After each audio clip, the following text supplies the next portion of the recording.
In this video, I'm going to show you how everything, and I mean everything, works on the 8th generation Corvette. I want to thank today's video sponsor, Surfshark VPN. If you want to secure your digital life, you need to be using a VPN. Surfshark is the one I use. Use the link in the description below to get some big discounts and some free extra months. Thank you, Surfshark, for sponsoring this video. All right, before we get into the video though, I do want to share this thing. You guys know I just recently went to the Ron Fellows out at Spring Mountain Resort in Nevada, the C8 customer driving school. So if you get a C8 in 2020 or 2021, you get to go out and drive their cars really fast, beat the hell out of them, and have a great experience learning how the C8 works. So one of the things that they did, Ron Fellows, Spring Mountain, all those guys out there, absolutely awesome, really took care of me. And they got me this right here. And you can get this as well when you go out there. So I was gonna take it apart here.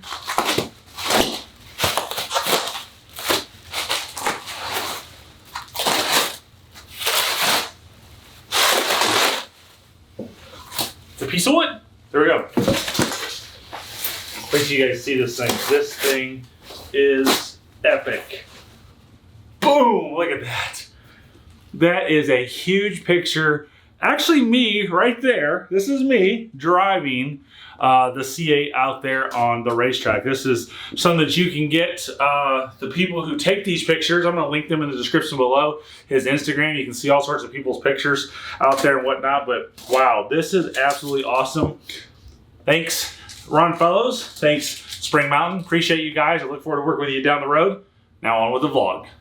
Hey everyone, my name is Mike Davenport. I'm one of the top Corvette salesmen in the country, and behind me is my very loud 2020 C8. I'm not speaking about the Soul Performance exhaust that I have on here. I'm talking about the wrap that I had done here locally in Louisville. I'm one of the top Corvette salesmen in the country, and one of the reasons I bought a 3LT 2020 Corvette mid-engine car was to be able to do this video. In this video, I'm going to share with you every feature, every option, and so that way you know how to properly use your car.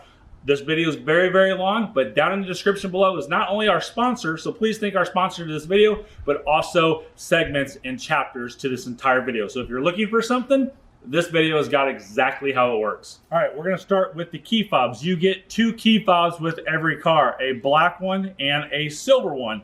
And this is a great way to signify driver 1, driver 2. You can see I got a little key tag that you can get in ChevyDudeStore.com. On mine, Mrs. Chevy Dude doesn't have one because she just leaves it in her purse. So we'll take a look at the key fob. The top left, we have lock, then we have unlock, and then we have remote start. We have the front trunk and we have the rear trunk. Now, on the old GM vehicles, to remote start the car, you had to hit lock and then hold this button for 3 seconds.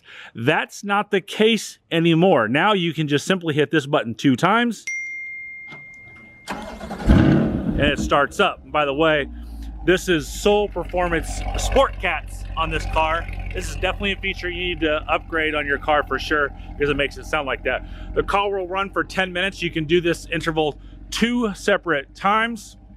If you open up the rear hatch, as I'm gonna do right here, the vehicle will shut off for safety reasons. We're gonna get to that stuff a little bit later in the video. And then, so yes, so if you wanna open up the rear hatch, hit that 2 times. Front hatch, hit that 1 time. If you don't want to lock the car, you can lock the car. If you want to unlock the car, once it unlocks the driver door, second one undrop. The second one unlocks all of the doors.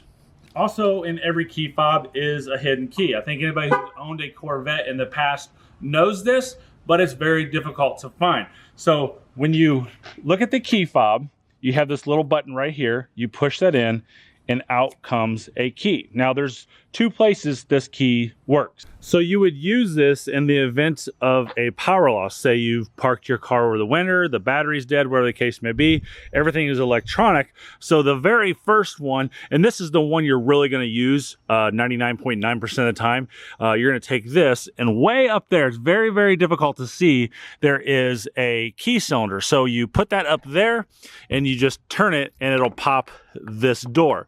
So you can see it's not working right now because my key fob is nowhere close. So when we put this up there, it goes right there. It's tough to see.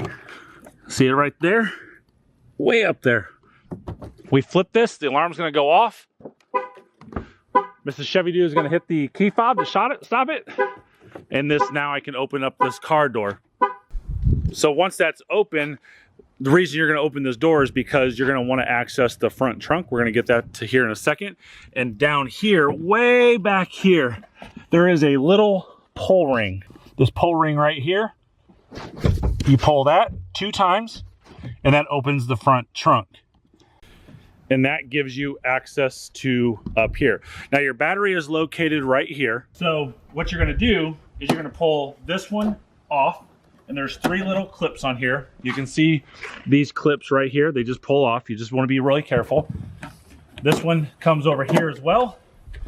And then this one, these all pull straight up. So you would think that there's a groove in there. There's not. These pull straight up like so. There's 4 clips in here, all at the corners basically.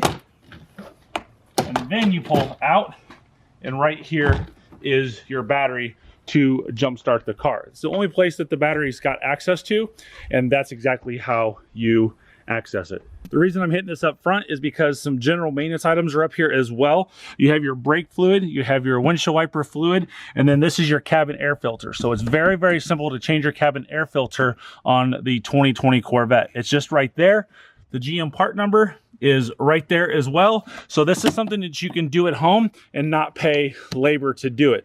Again, very, very simple to do. Nothing else is up here. We got brake fluid over here as well. I think that's for the front lift system is what this is for. So when you have that there, that means you know you have front lift system. That's your traditional brake, as I just pointed out. And everything else is up here is really not anything the normal consumer is going to mess with. So also up here, since I've got this open, you do have your 12-volt power outlet right up here. This is going to be for your battery protection package to plug in over the wintertime or long storage times. If somebody gets locked in here, they're going to hit that, and that's going to let them get out. And then also with 2 and 3 LT cars, you're going to get this nice pouch right here to put in here. This is exactly how it gets put in. It's super nice. I typically keep all my towels in here. I've got them in getting washed, but like I got my quick detail spray in there. I got a couple quick detailers in here as well. So it's really, really nice to have on it. When you're doing your battery protection package, put this down. You can see this is free. 1 click, that's it. So once that clicks down just like that, this shuts the battery off and shuts everything off. So GM did a really, really good job to allow access for that cord to come out here. So that way you can plug it into your power outlet inside the garage during storage. All right, the second key entry on this is back here. So you put your key in right back here, and you're gonna have to remove your license plate in order to access this. And then you just turn it and it'll pop open. So that way you can gain access back here. I think the biggest reason that you're gonna wanna gain access back here is like if you got your jumper cables back here or something storing back here. So that way if you're traveling somewhere and you have a battery or power loss, that you can access this back here to get your tools or your devices. All right, so let's talk about how to open the front and rear trunks when you have power. So you got to have your key fob with you. It doesn't matter if the car is locked or unlocked, and you can tell my car is locked because I have those settings set up so the mirrors fold every time it locks. We're going to go into that later in the video. But on the front trunk, it's basically right here in the middle. We push this button and there's 3 clicks, and then you can open that up. And it's really, really important when you close this to just gently close it like I just did. And then in the back here, so the key to this is I don't have my Corvette logo on here. Under the T of the Corvette, there's a button right here. Push that. That opens this up, and you gain access to back there. The third way to do this, we got the key fob, we got the buttons, and the third way is the buttons right down here in the door sill right there. So we got the front in the front, in the back of it. Sticking with the outside, we're gonna go to the gas cap here, the gas door, as you will. As you can see, that is locked. It's not opening up. So once I unlock the car, you can kind of hear that solenoid, and now it's going to unlock. If you using a normal gas pump, not a problem. There's 2 little flappers in here. This isn't anything new with General Motors. We've been using it for a few years now. Premium fuel is required in this car. 93 octane. If you're east of the Mississippi, if you're west of the Mississippi, the best you're going to get is 91. You can put some octane booster in there to get up to 93. Highly recommended. But if you run out of gas, there is a little funnel that you can put in there to activate both flappers on the car, and that's absolutely necessary, or you're going to dump all the fuel on the ground and on the car.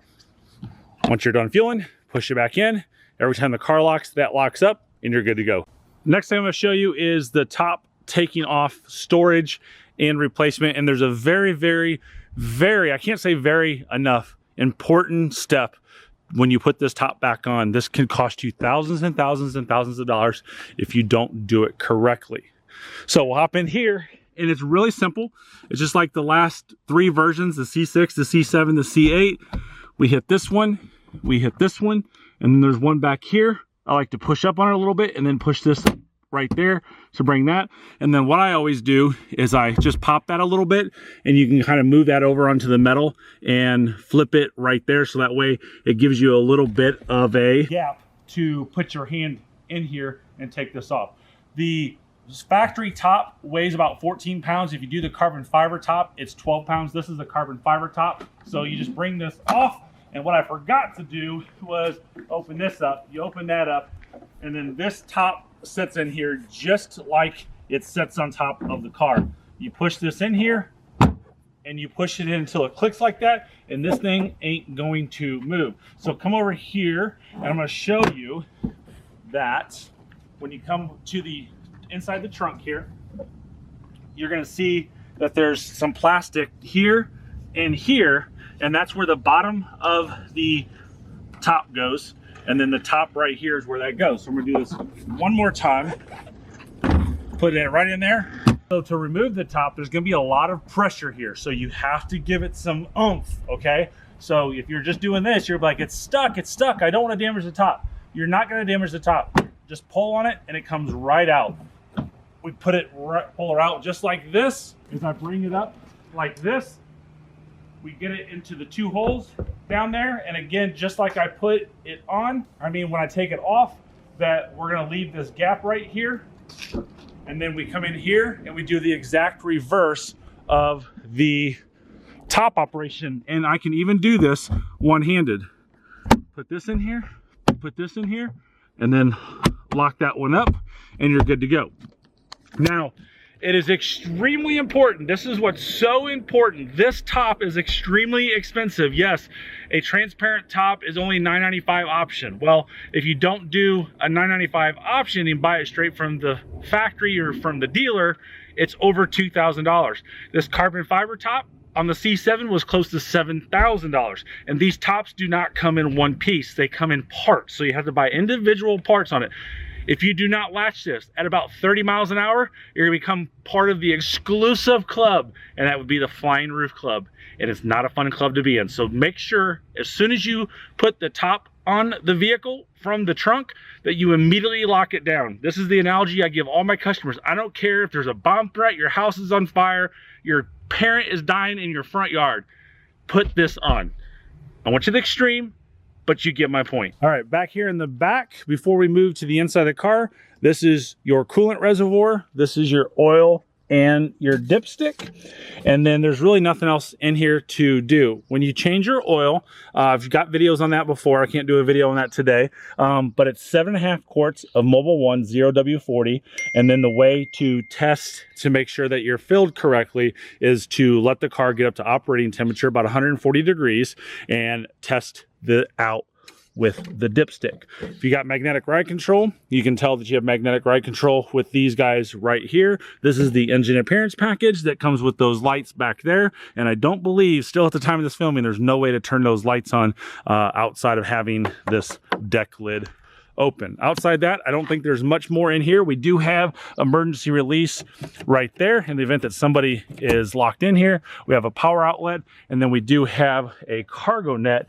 as well that goes back here, and you can see that it's got there, there, and then also some clips over here as well as down here also. So that's pretty much it from the outside. So we're going to move to the inside and we'll show you how everything works electronically. All right, starting at the door, I showed you the front and rear trunk release right there. We have the power release for the door to open it up.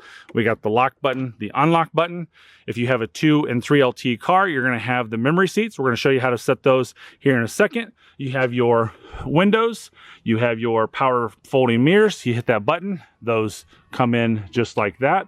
And then you have your power mirrors out here. So when the car is on, the yellow amber light will turn on for the mirror, for which mirror you're controlling, and just like any other car. If you have your convertible top, if you have a convertible is what I meant to say, you'll have your convertible buttons here as well as the window right there to have that go up and down. That's where those are located. I got a video on Convertible Top Operation if you search for that as well. Very, very important information to know as well, because a gentleman did die several years ago in Florida in the event of a power loss and you're on the inside of the vehicle. One, you can take this top off to get out, but secondly, the most easiest way to do it is simply just pull this up and that releases this door. There's one on the passenger side as well. This is a GT2 seat, so we have all the functionality for the up, down there. We have up, down here, all the typical moving of the seats, and then lumbar and wing adjustments for right here and back here as well. Over here by your left knee is your parking brake. This is your dimmer of the lights. We're going to show that here in a second. We have heads-up display, and we have the power tilt telescoping steering wheel right here as well. Vent controls, we have the headlight controls there, automatic lights, so you really never have to mess with them, but if you do need to mess with them, you can turn this right here and get them on and off as well, and we'll show the rest of the stuff here in a second. We'll start off by starting the car.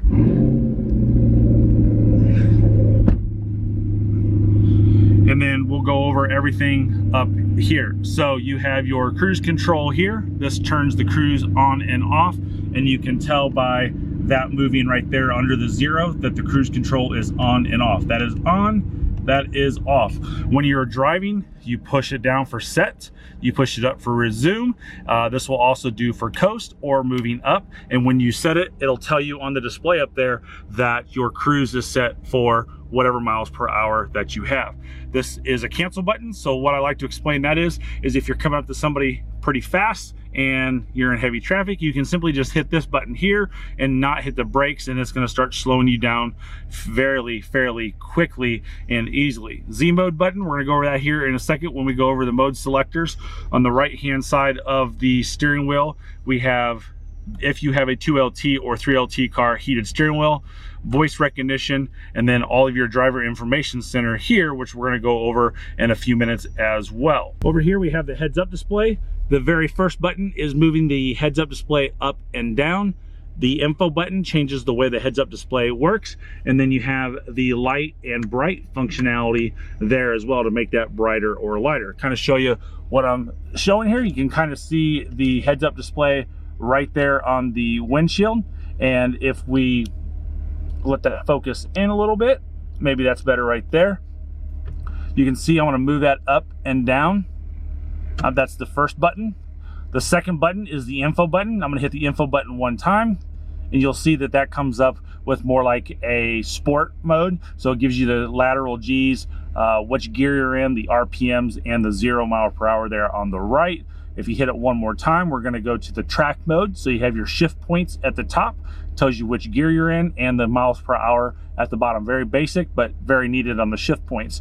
And then we hit it one more time. This is kind of like a touring mode.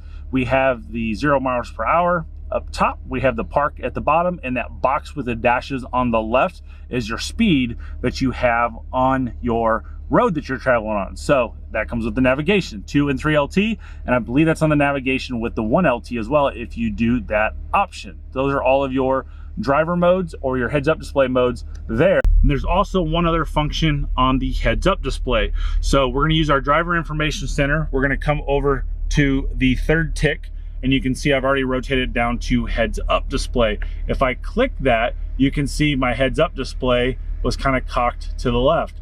I am moving this right here, and that is going to move my heads-up display either way.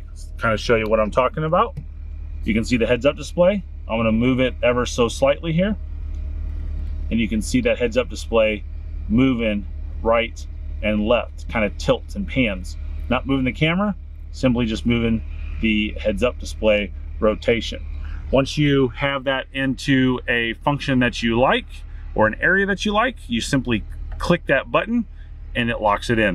Also down on the steering wheel, it's kind of tough to see. We got volume control up and down right here.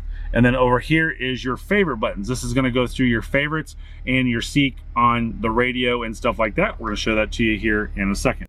On your 2 and 3L vehicles, you're gonna have the garage door opener there. I do have a video on how to program this. Even though it's a very old video, nothing on this technology has changed and it works exactly like it is. I will link that in the description below and make it an information card at the top right hand corner of this video. Very simple. Over here we have our OnStar buttons, we have our hazard buttons, totally new place on the C8. And then this one, if you have a 2 and 3LT, is your motion sensor alarm part. So basically what that does is shuts this off. So you can see it tells you right there that the motion sensor's off. You heard the beep. And what that does is if you have somebody hop in the car, or if the car gets jacked up or puts on a tow truck or anything like that, the alarm would go off once the car is locked. So this would stop that. So like if you're at a car show with those windows down and people throw in flyers, that would set the alarm off if they do that. So you can hit that and it wouldn't do it. If you get out of the car, even though there's a key in here and you have a passenger in here, that would also set the alarm off, so you can hit that, because when the car locks, it won't do it. Digital rear view mirror. This is a 2 and a 3LT option as well, only available on the 2 and 3LT. I love this mirror. The blind spots in this car are pretty tricky. We're going to do a video on that as well, but this makes it so you don't have any blind spots at all. So if anybody out there complains about blind spots and they have a 2 and a 3LT car, there's only one in almost 8,000 miles in this car that I have found, and it's a rare occasion. So, but we're going to talk about the mirror. To turn this mirror on digital or traditional, I guess we can call it, just flip that switch. You can see that comes off. You can see my camera there. We flip that back and we have the traditional and the digital rear view mirror. There's a few features on the rear view mirror. There's 3 buttons down here. We're gonna hit this first button and you're gonna see something pop up right here. I'm gonna hit the second one and you'll see another one pop up right here. And there's a third one that pops up right there as well. Let's go back to the first one. This is to make it brighter or lighter. Simply hit this button and you'll see that it'll start dimming. The bars illuminate and de-illuminate, if you want to call it that, and this is there. So you hit the check mark and it saves it in place. The next one is plus and minus. So we hit this, we can zoom in, zoom out with the plus and minus on there. Once it's into position, we hit the check mark. The third one is panning the mirror up and down. So I can literally have that all the way up and barely get that rear high wing spoiler. I can also bring it down, which we're gonna come back in here and do this. I can bring this down and I can see almost all of the spoiler, which this isn't really a really good view. I have mine set up to about right there. Hit the check mark and you're good to go. The nice thing with the digital rear view mirror is you can pretty much put this anywhere and see it. I know the camera is gonna make that have a little bit of shade, but even right there, I can literally see out my back window with no issue because of that digital rear view mirror. So what I like to do is I like to put this all the way up because that gives me the most visible on the mirror. The A-pillars are fairly big in this because we got there's no airbags up here, but we have, just the A-pillars are up there. These are safe cars. In the event of a rollover, they're gonna take the whole weight of the car and stuff like that. But yeah, perfectly fine on blind spots. There's not many there, as I talked about earlier, but I like to put this up there to give me the most visibility. Let's talk about this guy right here, the driver modes. We have 6 driver modes in this car. That would be 2 more than what we had in the C7. You simply just rotate this dial and it changes everything on the car. It changes steering, it changes engine noise, it changes powertrain, it changes everything that you can. And I'm gonna show you exactly what it changes here in a second. So when we flip this either way, up on the screen up here, it puts it into that mode. So down here at the 6 o'clock position, it tells you which mode you're in, but you can pretty much tell once you start getting used to the car, what mode you're in by the way the screen looks. We're in weather mode right now. This is the safest mode. The next one is going to be my mode, which we're going to come over here and I'm going to show you the my mode here in a second. The my mode is just a little human down here. The next one is touring mode. This is the softest suspension mode that you have, also the loosest steering that you have, and that is a signified by using the little road right there. The next one, this is the one I typically drive in most, is the sport mode. You can kind of see where we go right there with what that looks like. And the last one is track mode. Track mode is only to be used on track. It's not to be used on the streets, but that's what the track mode looks like there as well. The sixth mode is the Z mode. This is the one that a lot of people talked about. You simply just hit that button and it sets up Z mode, and it brings up this screen right here along with Z mode. Now I've had that in the options from showing you guys earlier in the video of the heads up display. Typically speaking, I like to leave it on the trip mode, but the really cool thing is our current drive cycle as well. So you can kind of see how much distance you've had, the fuel economy and time that you've been driving since the car has started. So let's talk about the Z mode and the my mode. So basically what we want to do is go into our settings. We want to go to vehicle, and right there at the top we have Z mode and my mode. So we're going to go to my mode first. This is the one that I typically will have the car in sport or my mode, and then these are all of the options that you have. We have engine sound. When we click on engine sound, we have track, we have sport, we have touring, and we have stealth. So stealth, you're not going to be able to hear it, quiets the engine down. It actively adjusts the sound of the engine to best match intended driving conditions or style while they're in my mode. Touring does the same thing. Sport, a little bit louder, and track gives it the loudest engine sound there. Steering, there's 3 different types of steering. Tough to see here, but we have touring. This makes it really, really, really loose. Sport tightens it up a little bit, and then track is the tightest it can get right there. I personally like to drive in track mode on the steering because I really like tight steering. That's just my personal preference, but that's what's nice about it, is if you like to have tight suspension and loose steering, you can do that in the my mode and the Z mode. Suspension, I have that in touring. I drive a lot, so I like to have the softest suspension. I drive on elevated roadways, so there's a lot of expansion joints, so going over all of these expansion joints for 26 miles is kind of annoying. This gives me the smoothest ride. Sport, it adjusts the dampening and the spring rates for the driving, and track mode gives it the toughest and tightest suspension. You're going to feel everything there.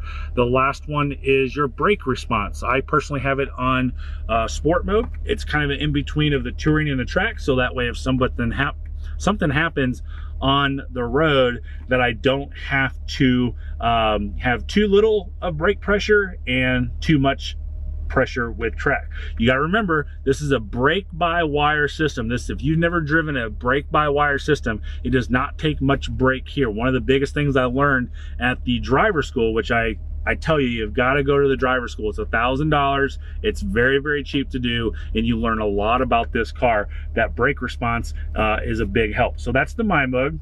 We go to the Z mode, and we pretty much have the same thing. You can see my Z mode is set up from way back when I was going to Kansas City. I don't really use Z mode that much. So I've got the Z mode set up with weather powertrain. We're going to get into that in a second. So it's the same thing really for engine sound, steering, suspension, and the Z mode. So this is what's different from my mode and Z mode, is the touring, the sport, the track, and the weather. So if you want the powertrain to be track, there you go. That's again not recommended, but say you're on a track and you're just going to be on there for a little bit, hit that, you're good to go. Weather mode gives it the safest conditions on it, and this adjusts the throttle for the pedal, the throttle response, engine, and gear shifting for every single mode. So touring is going to give you the softest and all that good stuff. Sport's going to have a little bit more sport tune throttles and sport tune shifts and stuff like that.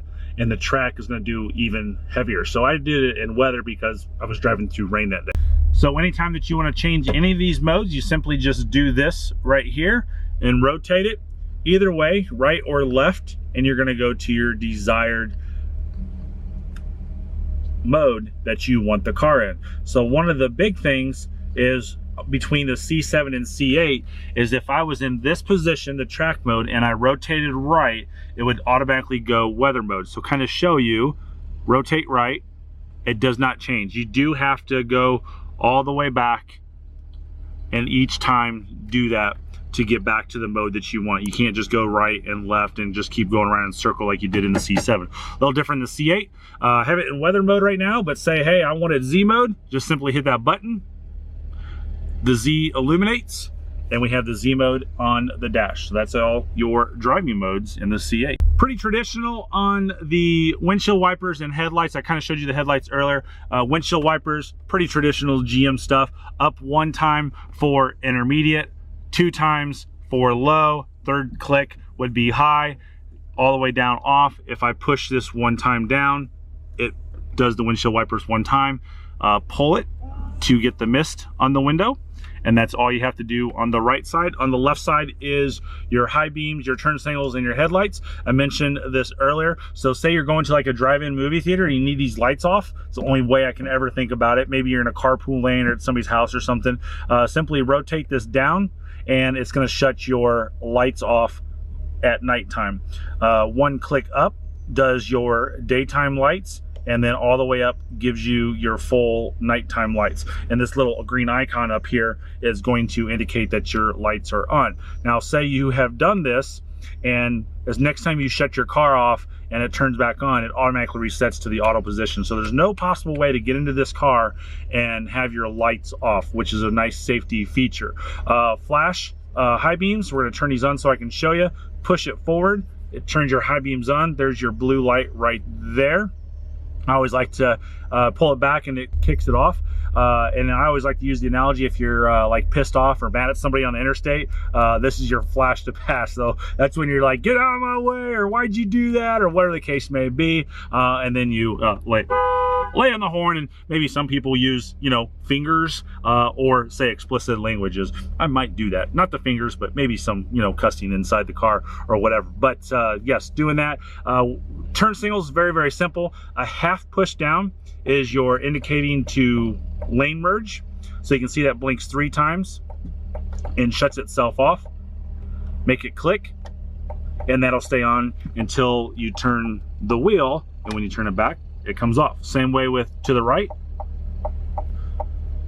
I think some people would say this is a very underutilized device on the car, using your turn signal. So it's nice that just a kind of half push until you feel some pressure to indicate that you're changing lanes on the interstate. I showed you these buttons earlier. The bottom one is the parking brake. To engage it, you just push it. It's still engaged from when I pushed it earlier. To get it off, engage your brake, push that, and it comes off. It'll also, I'm going to engage it again so you can see that it is on. Put my foot on the brake, put it in drive, and you can see I'm in drive. You can see I have the parking brake on. I don't have my feet on. It's not moving, but as soon as I give it a little bit of gas, it goes off and I can start moving, and it tells me that the parking brake is released. So just so you know, that little cool hack, if you forget to shut the parking brake off or utilize it, yeah, just start driving, you'll be fine. That happens in most General Motors vehicles. Right here, it's kind of tough to see during the daytime, but this is your bright and light dimmer right here for all of the lights up there. I just tested it, it's not gonna work. So yeah, brighter, lighter right there. That doesn't do any other functions for you. All right, so let's talk about all of our driver information center that is up here. There's a lot going on up here. It can be very confusing. There can be a lot that you do and you maybe make a mistake. And what I tell a lot of customers is there's nothing you can do to this car that's gonna eject you out of it. It's gonna blow it up. It's gonna just kill the car. There's nothing, there's not a button you can push in this car to harm anything. So with that being said, we're going to be utilizing all these buttons here.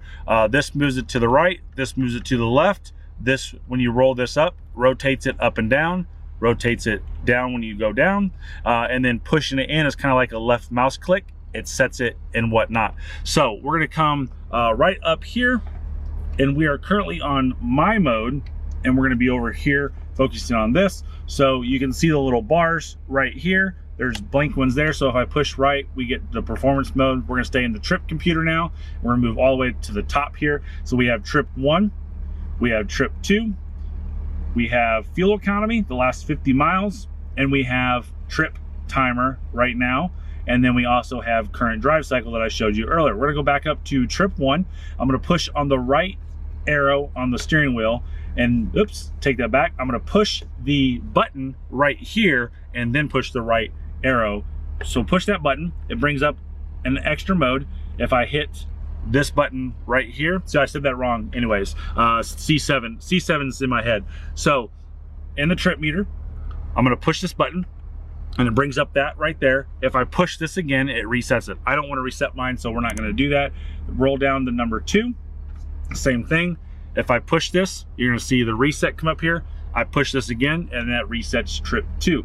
So this one here, the last fuel economy, I'm going to push that button in and I can reset the score. I can change that distance to 25, 50, or 450. And to kind of show you the distance, right now we have it on last 50. So if I push that in and say I want to go on 450, I'm going to hit the arrow back to bring that. And my last 450 miles, I've gotten 17.2 miles per gallon on average with a 27.7 miles per gallon. We're going to push this again. We're going to go back up to the last 25, arrow back left, and you can see my last 25 is 13.5 miles per gallon with my best at 31.7. I don't drive the car very efficiently, which is what I prefer. So we're going to come back down and we're going to go to the trip timer. I'm going to push over, oops, I keep pushing arrow right. I mean to push the button. We push this button here and this comes into the secondary mode. So we can start timer, we can reset timer, we can reset fuel used, and we can reset bolt. So hit start timer and it immediately comes back to the screen for you to set the trip timer. Push this button over. I can say I want to reset the fuel. Now my fuel used is back to 0. I hit that button again and you can see that the timer continues to go when I'm doing it. So now I can tell it to stop timer and I've let that roll for 20 seconds. Come push the button again. Again, I'm pushing this button right here.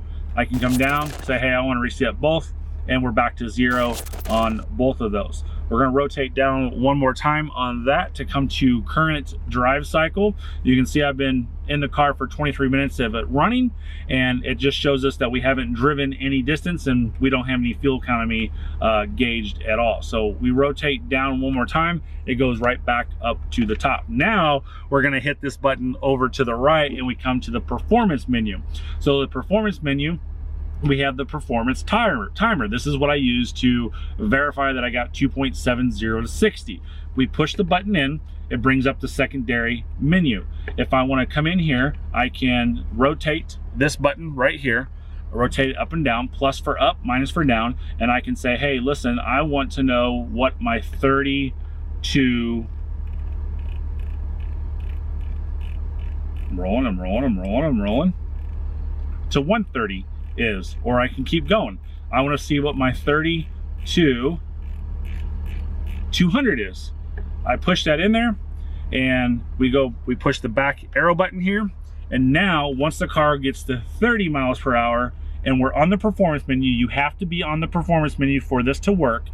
Once you're here, once you hit 30 miles an hour, the time starts. Once you hit 200 miles an hour, the time stops. I want to reset this, just hit that, end speed. We're gonna roll this all the way back down to 60. But one of the big things too is like what a lot of street racers do, from what I hear. They'll do 60 to 130 pulls.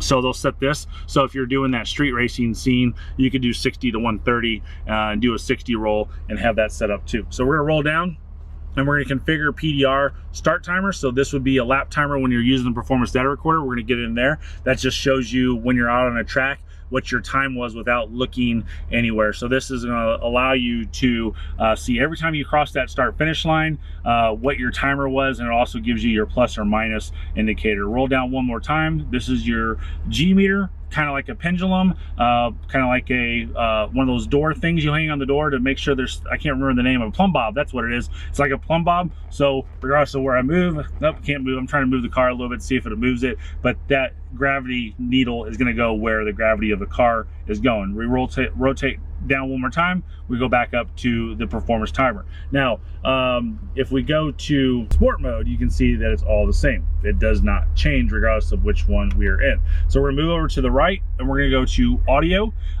That's the third tick, and I'm gonna push the audio button right over here so we can go to XM radio.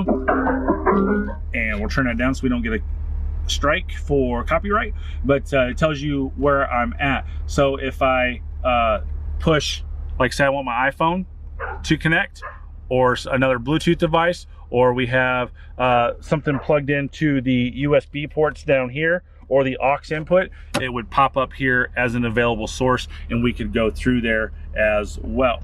So we're gonna go over one more time to the right. This is maintenance, engine oil, and transmission fluid. I just had the engine oil changed in the car, so I'm at 99%. My transmission fluid is at 84%. And down, when you rotate down one, it gives you your revolutions times 10,000. So you take that 1469 times 10,000. That's how many revolutions that the engine has done. That means nothing of anything. It just tells you how many revolutions the engine has turned.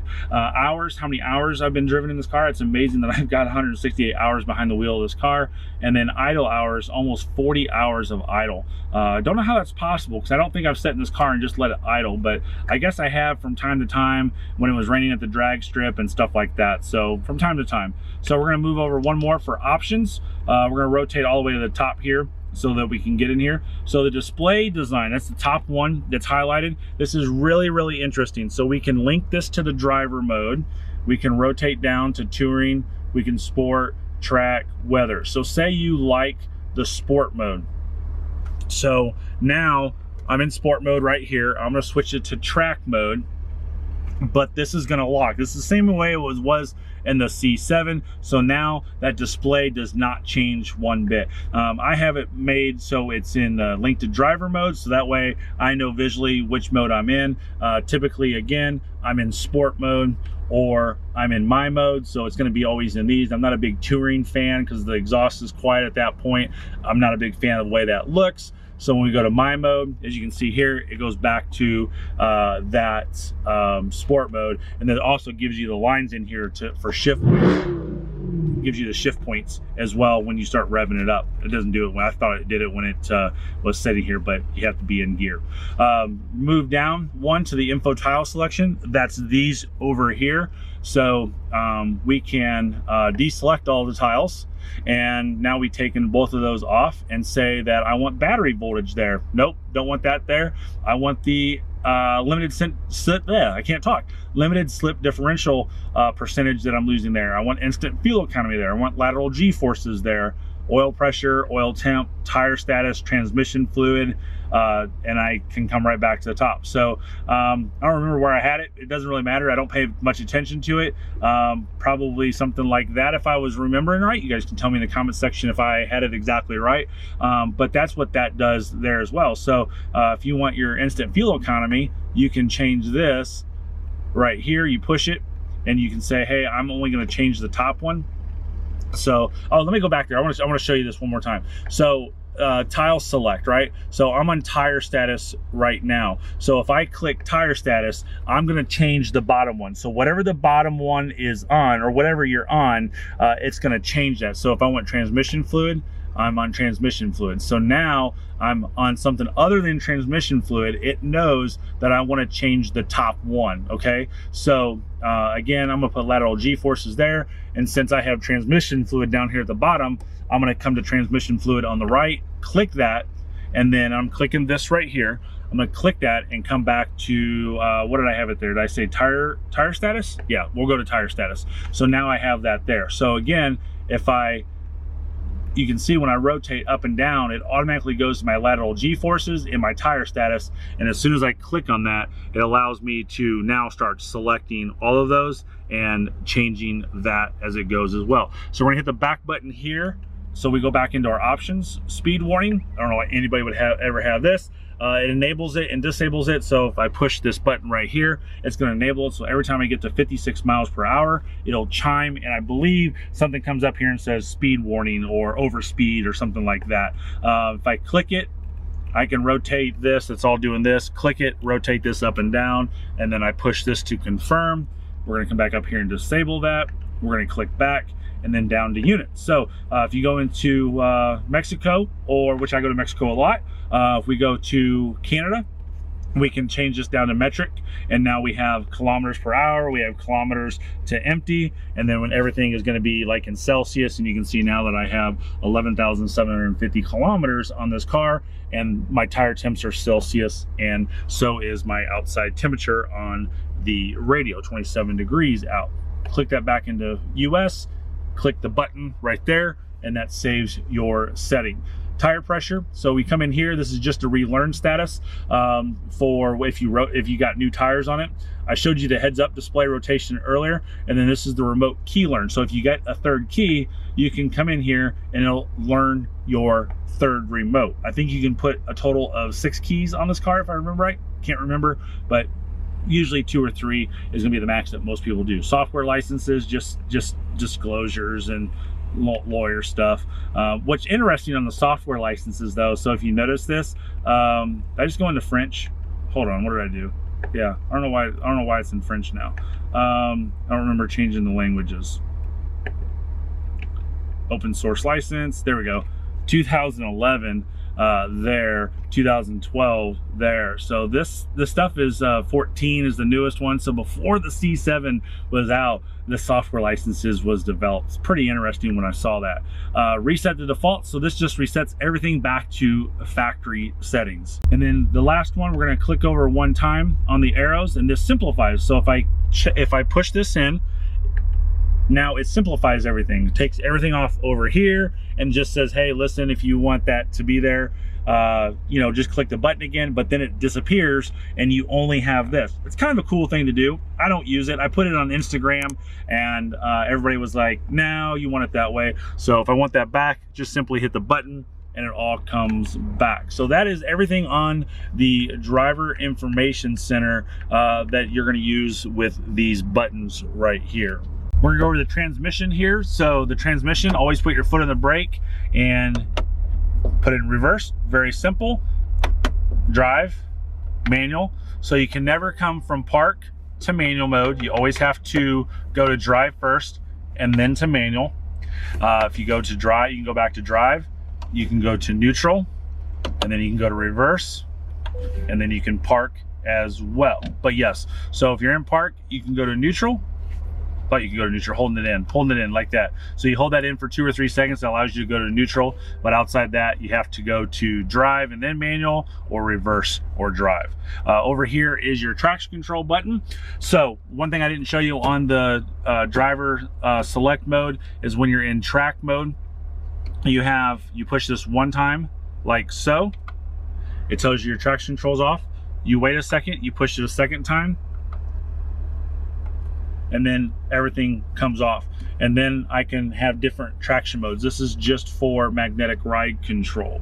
So when you have magnetic ride control, I can push the mode selector over, and I'm gonna get performance traction dry, performance traction sport 1, sport 2, and then race mode as well. So everything is a little bit different, and I'm gonna show you exactly what those mean here on my whiteboard in the house. All right, so this graph is not to scale, but it goes over wet, dry, sport 1, sport 2, and racetrack mode, this being 100% up here. So the red is traction control, the green is active handling. So weather mode, 100%, 100%. You have 100% of traction control, 100% of active handling, because you're going to use this possibly when it's raining outside if you're on the track. Dry mode, you have about 80 to 90% traction control, about 90-95% active handling. When you go to sport 1, you're about 50% of traction control and about 60% active handling. When you go to sport 2, you got about 40% or so of Traction control, no active handling. We're gonna get to this blue X here in a second. Race mode, excuse me. We have about 10% of traction control, no active handling. And you're like, what's this blue mark? So all of this right here is if you have magnetic ride control. You're only gonna have these options when you have magnetic ride control. You're not gonna have these options if you do not have magnetic ride control. So if you're gonna take your non-magnetic ride control car on a track, you do have an option to put that kind of like in track mode, right? You're gonna be about right here. So you're gonna be just shy of Sport 2 and north of Race. So maybe somewhere in that 30%, 20% of traction control with no active handling. So just so you know what all of these mean. Now that I've showed you those, we're still in all the performance modes. So if you want to come back out of that by rotating this, you're just going to come back between performance 1, sport, track, all that stuff, right? So simply just hit that button and that turns everything back on, and then you can start rotating back through your driver modes as well. So the other buttons up here are our front suspension. If you have the front lift, by pushing this, I have it currently in the up position, so it's going to lower, and you can see that blinking, and now that it's lower. So when the mode is not up here, or when the icon is not up here, that means your suspension is low, so, on the lower setting. When I push that button, it'll tell you that the vehicle is rising, and then an icon will flash, and then that is showing that you're up. Now, this is what's gonna happen sometimes. You're gonna have your door open, you're gonna hit the lift button, and you're gonna get the lift system on available. That happens, simply close your door, and it'll lower for you. But that's what it is. That's what's happening, that's your door is open. So your doors have to be shut, your hoods and your trunk have to be shut as well. So we're gonna raise this back up. I'm gonna shut the car off, and you'll get a message here: the vehicle will lower, make sure it's clear. So when you shut the car off, the vehicle does lower for you. So if you go into the garage or anything like that, it automatically lowers, it does not stay up. So we're gonna start the car, and you're gonna see the vehicle automatically starts rising back to the position from where you shut it off. Once you hit that desired speed, or that speed that automatically lowers it, it does that for you automatically. You don't have to hit the button. If you have a 2 or 3 LT car, you're gonna have one additional button available up here to you, and that would be the forward facing and rear facing camera system. So we hit that button there, and then we're gonna have 4 different displays available to us. We're gonna have the back display. You can kind of see that distance right there. Well, this one right here is like super wide angle, so you can kind of see the difference there. So this is probably more that you're gonna use in the backing into a spot or whatnot, and that one just gives you another wide angle, so that way you can see more of what's behind you to make it safer. So you can see my neighbor's truck that's just right on the edge of the tip of his truck.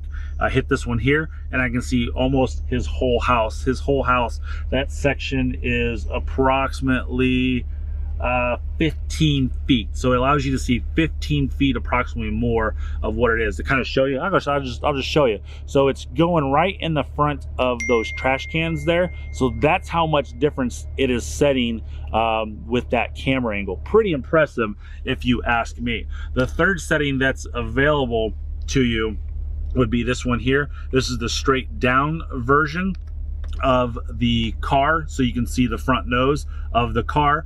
The gray lines are the tires, the yellow lines are the outsides of the mirrors. I'm going to show you here how these work here in a second. And then the fourth one here that's available to us is kind of like a split screen, straight down up here, and then the camera's right there. So you can kind of see my dog right there. So the dog is right there, and that gives you that there. The fifth button over here is actually shutting the lines off. I don't know why anybody would want to do that, but you can, on this view here, is that right? Nope, I guess not. So yeah, we don't have the lines backing up, do we? Yeah, we do. I knew we had lines. I'm like, wait a second, I backed this car up for 8,000 miles. I should know that there's lines. So yes, so that shuts them off, shuts them on, and you have to be in reverse in order for that to work. So now let me show you how to park in the garage using these cameras. All right, so I'm gonna show you this. So way back in the day, as you guys know, I have a C7 with forward facing cameras. I set up these marks on the ground for the camera system. So this is the only one that I don't use on the C7 or the C8, excuse me. But this line here and this line here are dead on with how to use the camera systems. I didn't have to change those from the C7 to the C8. By the way, big shout out to Quick Jack. Love my Quick Jacks. They're a huge supporter of the channel. And if you want to do home maintenance on your vehicle, change oil, this is the system to get. All right, I have repositioned the car to park in the garage, and you're gonna see coming up here in a second, you can see the front corner of my garage. I'm right there. And you can see the black mark. I'm gonna rotate my wheel left here so you can see that black mark. So I line on the C7, on the C8, I line my mirror line, the yellow line, up right on that black mark. And I'm gonna show you why. So we move in, kind of show you there. And then what I always do is I make sure, kind of show you, I got a little cord there. I'm not gonna hit that cord because we know that for a fact because of the tire mark right there on it as well. So if I just move that just a little bit like that, I'll be fine. And to kind of show you, there's the second black line right up here. I'm coming into that. So we'll position that right there, and you can look at the mirror right there. And let me get out and I'll show you that. I set the parking brake so the car did not roll any way, shape, or form when I got out. So you can see like that angle, that's a bad angle. That's looking into that, right? So when I'm looking straight ahead, I'm not gonna hit even the little rubber part of my garage. So let's hop back in the car and I'll show you the rest. All right, so back in the same position. I haven't moved the car without the camera being on. So we're gonna move in and kind of show you that. We're still pretty far away from that right there. The yellow line is dead on, and I just follow that straight in. So I watched this one more than I watched these ones down here, but that's good to know that, hey, I've got stuff over here. But I think a lot of times when I come in, I think I've just got this one up. This is probably what I have on. I reset the car prior to doing this video, so that way everything was really, really close to factory as I possibly could get it. So you can see it went right over my Quick Jacks with no problem. And like I said, that big black line is the only thing I don't use on the C8 because on the C7 we had those individual lines. So I'm gonna show you, I'm gonna get to right there, put it in park, hit the parking brake so it doesn't roll on me, and I'll show you what it looks like inside the garage. So my garage is approximately like 24 feet this way, 21 feet this way. We can get a C7 and a C8 in here with no problem, and kind of show you the distance right up here. I got all sorts of rims and car parts and more rims from MRR Designs. I got MRR wheels in the C7, but kind of show you the distance there of what we've got. Plenty of room if I needed to get through there. If I just clean up my junk, we'll be fine. Coming to the back, I like being in kind of far because we have the Tesla out there, and the Tesla cord has to come out and get plugged in, and we currently park the Tesla right here in this spot. But that's plenty of room in there, so when the garage is closed, I can literally walk through here. And then coming over here, you can see, I told you I wouldn't hit that Tesla cord right there, even though it looked like it was going to. I've just learned over the time what it is. But look at that black line compared to the mirror up there. It's dead on, absolutely dead on. So when you get your C8, I would highly recommend that you come up to the edge of your garage and paint some lines on it or make some type of marking, so that way you can come in and be like in the same position every single time. So we're gonna back out, and you'll see that my backup lines are right on that black line as well. And as long as I keep my wheel straight, we won't have any issues. And I missed it, but I get the little bit of backing up sensors and all that good stuff there as well. No issues with the mirror out there. And we just back out and we're good to go. Front lift does work in reverse, so every time I get into the car, when after I come home, the front lift system automatically comes up inside the garage and I back out and don't have any issues. All right, for the next test, I haven't done this before. I'm doing it live to film, and we're just gonna show you the backup sensors, how close they truly are. So you can see the yellow is just barely past the garage door. So we're gonna back straight up, really slow here. Again, we're brake by wire, so it doesn't take much movement on the brake to have the car lunge on you, right? So keep that in mind. The sensors are gonna pop up right here. All right, there's the first one. You can see all of the yellow ones are there, and we come to the second line right there. So now let's see how far we are away. All right, I set the tape measure up. The car has not moved while the camera was off, and we are at about 69 inches. Nice. So we're at 66 right here, and then the tape measure itself is 3 inches. So we're right about 69 inches from that crack there, and you kind of see, I think that's pretty fair, but 69 inches. So let's see how much distance before the next lights come on. So you can see we got a yellow mark there. We still have that, and you saw that the parking brake was released because I'm putting it on. I'm going to back up just a little bit.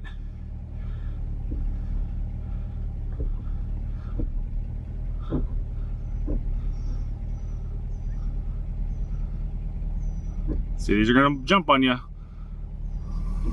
There you go. So we got the second line. We're gonna count that as the second line all built up. You can see that we are at the last yellow line on there.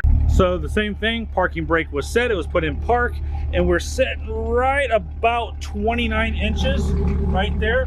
So we go to 69, that's 40 inches between the back of the bumper to the garage door. So let's test out the next one, maybe the red line. All right, let's try this out again.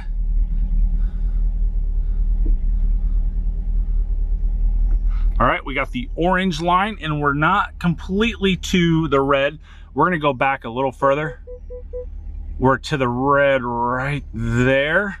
We have 2 orange bars up, so let's go test that one out. All right, so that's where we're at. It looks like we're right at 49 inches.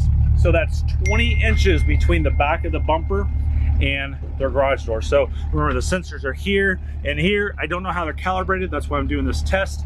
But yeah, 20 inches. Let's keep moving. All right, here we go. And Mrs. Chevy Dude said, don't hit the garage. So we're gonna not hit the garage.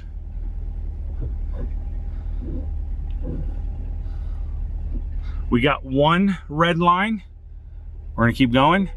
All right, now it's telling us to stop. It's all flashy. You can see we're way past that red line right there. Let's check it out. All right, here we are.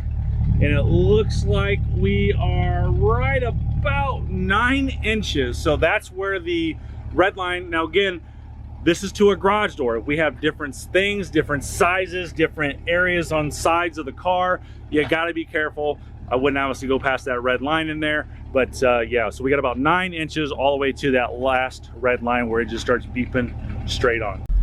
The HVAC system, we'll talk about this. This is something obviously new and very exciting, the way they've got this positioned in the car. Again, with almost 8,000 miles on the vehicle. Not really confusing, but there is some goofy things about this that obviously only a driver would know on this. So currently it's off. The power button is way down here. So we'll hit that and turn that on. So you got your driver driver temperature control up here. Passenger is way down at the bottom right there. And then coming straight down, we have heated seats, high, medium, low on there. So you can see that. So, and this is the goofy thing. So it's outside right now. And if I hit the AC seats, it's actually ventilated seats. You can't really tell that that's on. The camera's actually picking that up a little bit with the naked eye. It's not. I have my top off a lot. So with my top off, I can't see that. And I kind of have to do that and to get the blue lights coming on. So again, high with 3 lights, medium with 2 lights, low with 1 light, and off. Sync button is gonna be, so like the passenger had their temperature way up to 84 and mine was 83. They get out, I hit the sync button, that's going to sync up those temperatures to be exactly the same. Auto button, pretty self-explanatory. It's auto, works like your home thermostat. You never have to mess with it, just mess with the temperatures. And that's what's really nice about this. So when I'm driving, I can sit here and just feel this, that I just hit this up and down if I'm too hot or too cold, and I really don't have to mess with anything else. Front defogger, the vents up here, the floor, the fan speed, the power, the AC, the recirculate button, max front window defogger, and then the rear window defogger, which the rear window defogger is above the engine. Why that would be needed, I don't know, because that thing gets so hot back there that nothing's going to stay on there. And then down here is the passenger heated and ventilated seats, along with the heated or the temperature control for the passenger down here. So the goofy thing is, even with 8,000 miles on the car, I don't use these buttons a lot. So it takes a second if I need to change something drastically to mess with it. Say I didn't have auto on for some reason, like right now I'm messing with it and I didn't have auto, and I notice that while I'm driving.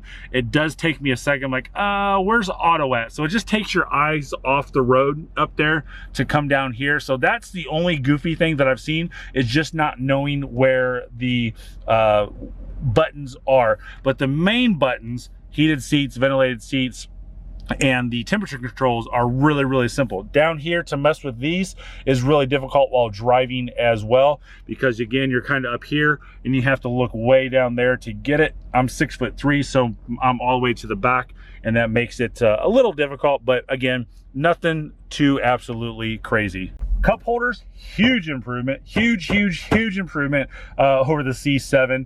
You can close it in there even with your iPhone in there. I have an iPhone 11 Max Pro, so that even closes while it's in there. So if you wanted to leave your phone in here, it's locked in there. You have the center console in here. You have USB-C, USB-A, and 3.5mm jack. This closes when the car locks. This locks along with the glove box. The glove box to open that up is right there, and so that locks up when the car locks as well. iPhone and Android phones now have wireless charging. Wireless charging's way back here. It's in a really goofy spot, but we'll put that back there. And the way you know that it's charging is you come up to the screen on the phone and you're going to see a icon right there. Usually the icon is green, and my phone is not saying it's charging, so let's try that again and see what happens. Don't know what that's doing. There we go. See, it's green. So I've never seen that before. So there you go. There's something new. Oh, so it went off. So it might be with my phone. My phone's all the way charged. That's the issue. I'm 100% charged. So if you see that yellow icon, that means it's not charging. You see the green icon, it is charging. I've never seen that before except for right now. And we'll go with one more down here. Completely spaced on this on a video. Actually said it wasn't in the car, and that would be the 12-volt outlet way down here. You see that right there? It's right there. So there is a traditional 12-volt outlet, kind of like a cigarette lighter down there for like a radar detector stuff, but it's way down here. So it's very, very difficult to get to. You can hear it clapping in there, but that would be where your cigarette power outlet is. All right, let's talk about pairing our cell phone to the car. There's two different ways to do it. The first way is gonna be via CarPlay, Apple CarPlay or Android Auto if you have an Android. The only thing with the Android is you got to have Android Auto installed on your phone. Most Androids do have that available now, but the older Androids, you had to download that as well. So with Apple, the only thing you have to do is plug it in, and since my phone is reset, it's going to come up to the Apple CarPlay. This is going to turn green. I'm going to push it to speed it up a little bit, and because this is the first time, it says unlock your phone to start Apple CarPlay. It's going to tell you right there as well. So we're going to unlock it. There we go. It's unlocked and we have it up. So you can see we have the dots down here, and anything that is related to phone and driving is going to pop up here. Audiobooks, podcast, maps, navigation, messages, phone, stuff like that. Amazon Music, Waze, Zoom. Yes, Zoom is in here because Zoom is not only a video, but it also is audio as well. So different couple things that I have on my phone to demonstrate and show. Yes, I got 65 text messages. I get way too many text messages a day. Can't get through them all, and I try to at night. But back here is a split screen so that I'm going to do the podcast today. That's on my calendar. Music, food, drinks, so I'm looking for stuff in the map right there. Now, the second way to do it is by doing Bluetooth. So we're going to come into our Bluetooth settings here, and we're going to tell it that we want to pair a phone. So you come into Bluetooth, click that, and then what you do up here is you hit the phone icon. We connect the phone. You can see there's no phones connected. We're going to hit add phone, and on your Bluetooth device, it'll come up here as my Chevrolet. And so since I had my Bluetooth open like this, I did this intentionally, because if it doesn't show up, simply come out of your Bluetooth settings and then go right back in, and it'll pop up there down there at the other devices for your iPhone. With Android users, you're gonna wanna tell it to refresh and look for it as well. So there you go, my Chevrolet, no cuts in this video, just simply coming in there. It's gonna come up and it's gonna say, pair, yes. You're going to confirm this number and this number. The only reason that there's a number here is like if I was at the dealership and there's maybe two people pairing, right? So we want to confirm that, hey, yes, this phone and this car are talking to each other. We want to pair, and we're good to go. And it's going to pop up there. You're going to have it allow contacts and favorite sync. You want to tell it to allow on everything, especially with Android. 3 or 4 messages could pop up there as well. Now that's good to go. If you want to make a phone call, you simply push this button. What would you like? Call Louisville time temp. Sorry, I didn't understand. Okay. It didn't understand because I don't have that in my contact. I used to have it in my contact and I deleted it because we don't need to use, I don't use it anymore. But that's all you have to do is do it. So when you push this button, it can do anything. You can tune to a radio station, you can do navigation, or call someone. Okay. In this case, we're just talking about cell phone. We're going to talk about that other stuff really, really soon. Now, one of the things, if you do have your Bluetooth paired and you come plug in your phone, what's going to happen is you're going to get messages that your Bluetooth is disconnected. So that's normal. That's not an issue. And because you can only going to do Bluetooth or Apple CarPlay or CarPlay if you have Android users, whatnot. So you can see that there's no phone connected right now because we're going to go over to CarPlay and it's all going through CarPlay. So very, very normal there. All right, so the next thing we're going to talk about is the audio system. We're going to go up here and click this. I kind of shared this with you just a little bit earlier, and you can see now we have Sirius XM, AM, FM, and when we hit the more, we're gonna have 2 more features here. We're gonna have Bluetooth and we're gonna have Mike's iPhone. So now we have 2 more sources.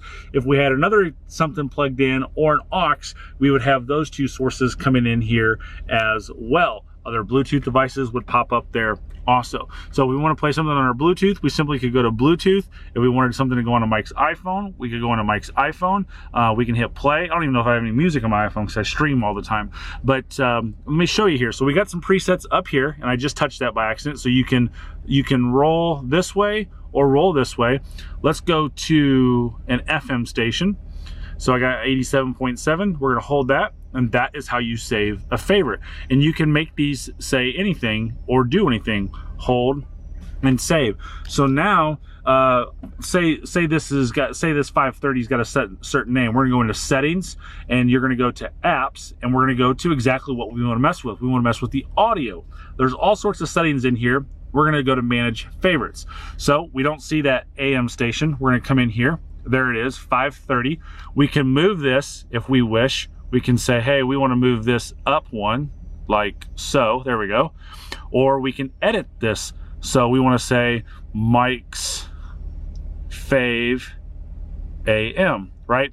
It doesn't mean anything, but now I can change that to so it says Mike's Fave AM. But here's the issue. So it does show it all in there. So sometimes you can get too long on there, but now that shows that, and you can see we had that here, and now we moved it there because I did that FM before I did the AM. So we'll go back into settings here, and we're still in the same spot, and say I don't want those. Simply hit the trash, right? I've trashed those. We're good to go. And then we come back. So in the audio, we have our tone settings in here. If we wanted to go into the long way, I'm going to show you the easy way quick. Sound mode. This is a great sounding radio in the 2LT and 3LT. Bose Audio Pilot on. And then set number of audio favorites. So what audio favorites is how many pages show up. So say I want 20 set up. This is going to come back here, and up here I'm going to have, see all the dots right there? So I'm going to have 20 pages or 20 presets up here and 4 pages of 5. So 5, there's 10, there's 15, there's 20. From the factory, it's set on auto. So what happens is we're going to come back up here on auto, and you're going to see that I only have 2 bars up there, 2 dots. So we have 10 up here. If I save this one, now I have 3. So it adds a third. Anytime I go to the next page, it automatically adds the third. I don't know why it does that. It's done it forever, but that just kind of shows how to manage the favorites there as well. Go back into audio, because that's what we're talking about. If you come down, you can reset your music index. You got HD radio. We can turn HD radio on. I don't listen to AM or FM radio. Explicit content, you can shut that off. So if you have kids, you can do that. Reset music index. I don't know what it does. Music index might be like favorite stations, or who knows. It's not favorite stations, but just like maybe some audio that you save on XM radio, stuff like that, and whatnot. So tone settings, let's go back here to the radio. So tone settings, you don't need to go into all of that. You can simply hit the sound right here, and that's exactly what you were seeing earlier in here. Hit it, go up. You can move it like this right there. Fade, the balance, the equalizer, the sound mode, browse. This is how you can kind of go through your stations. I don't want to use AM station. Let me go to FM here. Browse now. So that is going to show all of the stations that have some power to them. So obviously 89.3. I don't know if you have grandkids. So there's some there. 89.9. There's music there. There's music there. So it's only going to show powerful stations. So back in the day when we were traveling, you know, we'd have to start going through it. We'd have to kind of like do this and go to 89.4, right? So there's no 89.4, it just goes to the next strongest station. That's what browse shows you, is the strongest stations that you're coming in to from where you're at. HD radio, that just shows your HD radio. So there's an HD radio on this channel here. So what HD radio does is that 89.3 gives a clear signal, but also they may have a second channel, and they may be pulling in a channel, especially like with iHeartRadio, they may be pulling a channel in from another city. So 89.3 here in Louisville could be rock and roll, right? Well, there may be an 89.3 station 2 that could be jazz. So I don't know of any. I think 98.9 maybe is one here in Louisville. So yes, so see how it has the 1 and the 2. So I can come over here and see if I can do this. I'm not sure how to do this. I've never done this before. So, but you can see there's the 1 and the 2 on there. And I just have no idea how to do it, guys. Sorry. Moving on now to the navigation. I love the navigation. The navigation is really good in the car, but the navigation is a lot of times out of date as well, which is why we use our phones now with Apple CarPlay, with Waze and stuff like that. So you can see we're at home right now. If I wanted to put in a destination, I can simply come in here. I type out my destination just like I would do a letter, an envelope, without putting in the zip code. We don't know our zip codes, right? So now it can pull up Bachman Auto Group. I can call them. I can look at different routes. Let's see if there's any different routes here. So yeah, there's a couple different routes. Way out of the way, right? 26 miles every day for me to work. So I can tell it to go, and it's going to start my new destination, and it's going to give me audio chimes. Please proceed to the... You have different ways of muting this. You have different ways of seeing everything here. If you want to edit anything, you're like, you know what? I don't want to turn left on Brookstone Way. Never done this. Avoid Brookstone Way. So we're going to avoid it. There's no way to avoid this one here, but it is what it is. It's rerouting, and it's going to go all crazy because it wants me to, you know, avoid a street that I have to go on. But so that shows you how you can avoid things as well. we have different ways of the maps look like. So if we want to see traffic events, there's nothing nearby, there's nothing on our route nearby. It kind of shows us what's going on. So we go here, which shows us the construction. I live down right next to that, so I know there's nothing going on there. But if there was a long delay, it would tell us if there's a long delay. So there's a road closure on that one, right? So now we know that we can't go on a road closure. But also if there's like traffic or accidents, so there's a traffic eastbound, exit 105, temporary width limit road work. Oh, that's road work. I don't know why it's saying traffic. Accident, there's an accident there. Just tells you that there's an accident. If it's a long delay, you can avoid that accident. So all sorts of different things on the traffic, which is really cool. The traffic comes to you from XM radio. So if you don't have an XM radio subscription, then you wouldn't have that availability to you, and you have to pay for that as well. XM radio becomes free for the first year with a 2 and 3 LT car.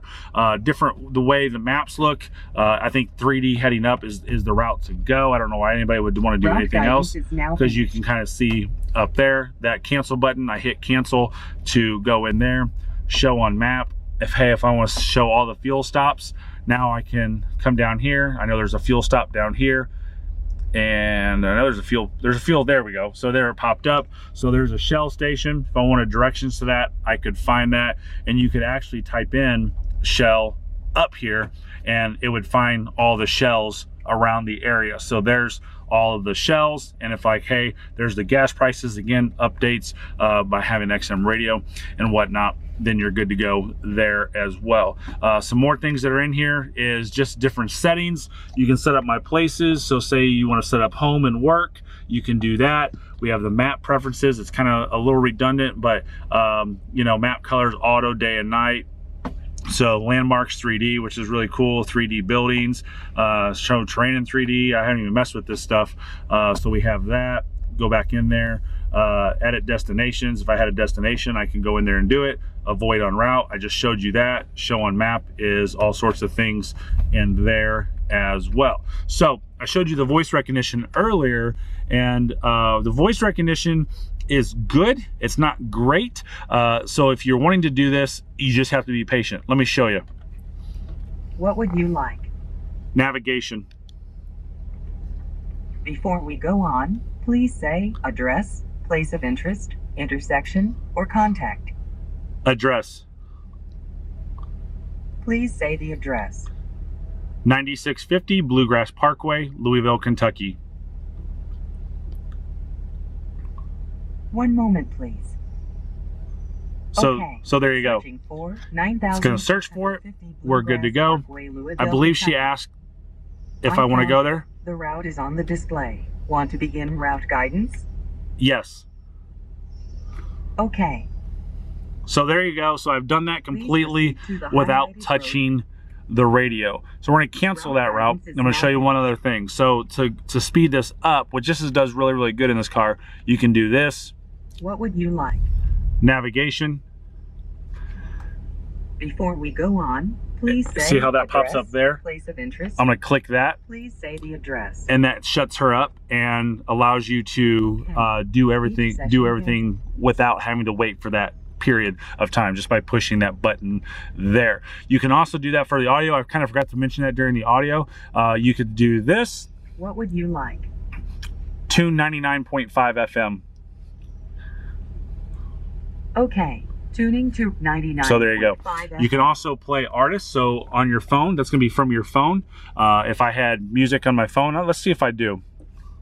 Oops. We want to do this. What would you like? Play Dave Matthews Band. Okay. Tuning to Dave Matthews Band radio. Okay, so that went to the Sirius XM radio station. Huge DMB fan, if you didn't know. But I thought I had some music on my phone, but if it had it on the phone, it would go to the phone as well. And if it had multiple phones in here, it would do it on multiple phones, bring up all the music for that as well. Next thing we're going to go to is the PDR. The PDR is a huge improvement from the C7. So PDR, we'll go in here. Obviously we're going to hit okay, and you can see that it's recording. So since the car's been started, I've been in here for 32 minutes almost, and I have 24 minutes left on my SD card that I have in here. I have a 128 gig SD card in there. So we're gonna start with right here so I can stop and start the recording. I have this set up so it automatically records every time the car is started, just like a dash cam. Video overlay, I have sport, and the really cool thing with the C8 that we didn't have in the C7 is we can preview that. So as long as we're stopped in park, we can see what the preview looks like for sport if you aren't familiar with it. You obviously would like to know what that is like so that way you can make sure that you have the right overlay. If I hit the gas, you'll see that it goes up. Now we're going to come back here and we're going to go to track. We're going to hit preview, and then you're going to see the track stuff. What's important? The brake up there in the top right hand corner, red, gas, green, steering wheel down there. And then this tells us this is only going to be on cars with magnetic ride control. This is going to tell us what mode we are in. We are in touring mode. Now we're in sport mode. Now we're going to be in track mode. I'm going to put it into performance mode. Maybe. I hit the button too quick. So now I have it in performance track sport 1, and so that down here is going to tell us that we are in number 1. If I'm in number 2, if I'm in race, if I'm in dry or wet, it tells us what it is. Again, this is only if you have magnetic ride control. It's not going to work without a magnetic ride control vehicle. Over here tells you how far you've driven on the track. That's your G meter, and then once you have a track set up, it would show the GPS of the track up there. If you are in the track mode, you can start using different tracks. I don't have any tracks saved in here. You can save them through Cosworth and stuff like that. But the really cool thing is we hit the custom track, we tell it to learn. A new update from C7 to C8 is we can tell it we're on a circuit track or an autocross track. So if we're on a circuit track, we just do that. We'll start, once we hit that button, it's gonna use that position as your start finish. So the next time you come around there, that's where your timing is gonna be when it's start finish. So you wanna make sure you get out on the track, get your warm-up lap done, tell it to come in here, do none, custom track, hit learn, and then as soon as you're at your start finish line, or very, very close, you hit circuit. If you're gonna be on a autocross course, so what you want to do is you want to drive along the course to the finish line and then press the finish button. So if I'm at the finish line, I finish right here. Lap timing will begin automatically the next time you pass the start line with the PDR is recording. So now you're good to go on that. Huge improvements over the C7. Absolutely awesome. Records in 1080p. You can also record in like 480, I think. Why you'd want to do that, I don't know, but records in 1080p on that as well. Over here is all the recordings that I've done. So you can see, again, 128 gig SD card. I've got recordings to 615, so it looks like about a day or so at 3:10 p.m. Of me driving. That seems really short, but I guess I've been in the car for a long time recording this video, so it's just been running and running and running. But what happens is I've got my settings set up that my automatic recording is on. So our audio recording is on, excuse me, automatic recording on is the second one. I can configure this that I'm in 1080p or 480p, which I have it in 1080, only in valet mode, and allow recording overwrite. So what happens is once I get done with my 23 minutes here, it's going to come down to the one on 6:15 at 3:10 p.m. and delete that one. If I wanted to, let's go up here. I don't know why that's not playing. Getting the error code. There we go. We'll go to this one right here. So if I wanted to watch this one from earlier, I can do that. So it looks like this one I went to work. So I'm just driving through Louisville, Kentucky, and I can fast forward that and whatnot. I can just hit play or pause and do that, and there'd be audio in here. Oh, got music on. I usually don't have a lot of music on when I'm going to work, but it must have been chilling. It must have been a day I was just chilling.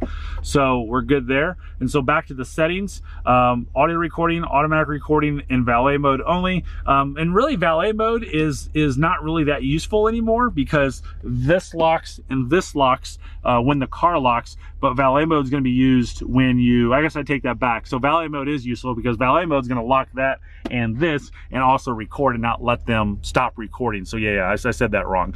SD card information just tells you that what my SD card name is, my size. Oh, I got a 32 gig in there. I thought I had a, I thought I had a 128 in there. I must have changed it. So looks like a 32 gig SD card is gonna be good for about 25 recordings or so. And then one thing you do not wanna do, Mac users, listen up, do not format this card inside the vehicle. If you are a Mac user and you format the card inside here, you're not gonna be able to get the data off. You have to go to a Windows computer and do it. And I'm not a guy that has a Windows computer.